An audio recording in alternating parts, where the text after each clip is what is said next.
Finally, we have a voluntary carbon offset market.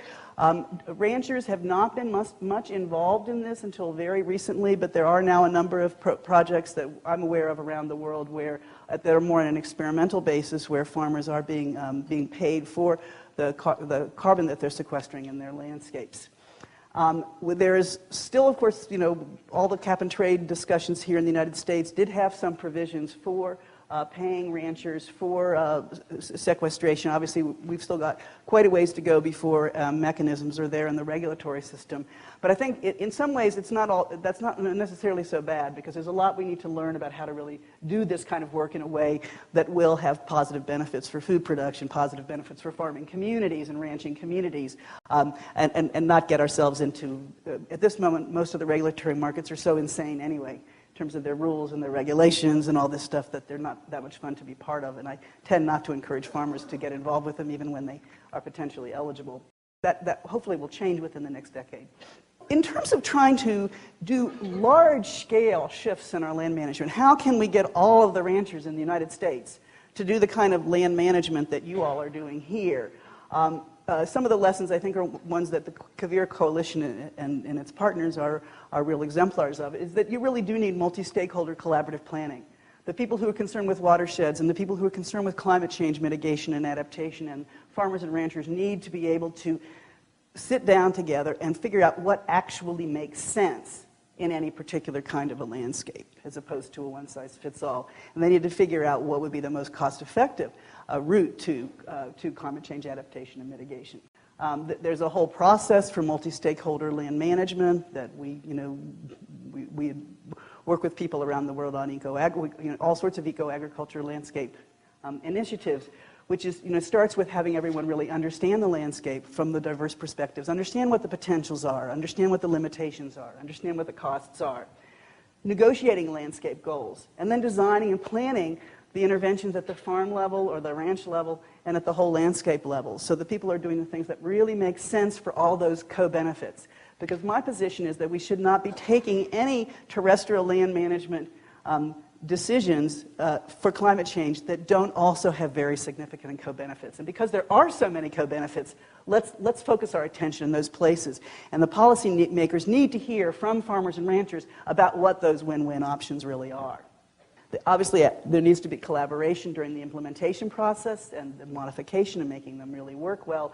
And then there needs to be a much more systematic effort at monitoring what's going on. And one of the things I think you'll be hearing about later in the conference, I know Steve Applebaum and others are here, who really, our technology now for monitoring carbon in landscapes has gotten dramatically better, and our ability to link that with our monitoring of productivity and our monitoring of water quality, et cetera, has also gotten very much better, so that we can see interventions in climate, and particularly any place where there might be financing available, as drivers toward better stewardship, drivers toward landscapes of the kind of places that you want to live and you want to try to work with. And that then goes into a redesign process. At this early stage, we don't want to limit ourselves with very rigid types of programs. What are some of the core capacities that are needed to be able to be involved in these, not only with climate change, but in general with ecosystem management, with very large numbers of land managers of different types involved? One is we need landscape literacy, is the term that we... What goes on where? Courtney was saying he's still learning new things about biological action in the soils. These kinds of conferences are ideal for helping us understand what landscapes look like, and that process needs to be replicated within particular landscapes so people understand where the others are coming from. Multi-stakeholder deliberation and negotiation skills. I think, again, this is the kind of thing that you all who've been involved in these collaborative conservation efforts already have these skills. Range and landscape design. I think this is something where we still need to do a lot more with land managers and with those who work in agencies that are supposed to be supporting land managers, so people actually do understand what kinds of practices do quantitatively mitigate climate change. What really are the emissions profiles? What are the sequestration profiles of different kinds of land management systems in different kinds of ecological systems? And I think we're still at a situation right now where we don't have that data for many of the places that you all are working. And I think it's really important to work with local research organizations and others to try to build these profiles so that we can understand really how to design them, what kinds of interventions really would make sense, and which ones have these win-win capacities. We need a lot more expertise around markets and finance and policy. We have Eco-Agriculture Partners has been doing some work with the USDA over the last year on various kinds of payments for ecosystem services to farmers. And they're really, a lot of them are quite complicated. These are the ones that are outside the farm bill type of payments, but where you're really being paid for performance by other actors. And what we're finding is that it's whoever understands the financing that runs things.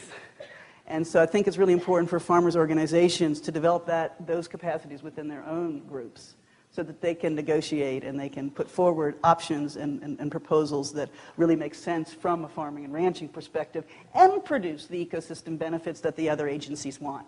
But if you all don't step up to the plate, others will make those decisions. And I think they won't always be, you won't always see eye to eye about their benefits. And then finally, this issue of landscape tracking and assessment. We need much more investment in this, and it doesn't have to be real high tech.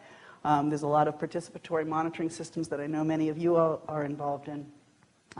And I think we can link and partner with some of the agencies that have remote sensing capabilities and other sorts of things. And really, anything we invest in for climate change should be designed in a way that it helps us with watershed management, it helps us with range management, it helps us with stock management.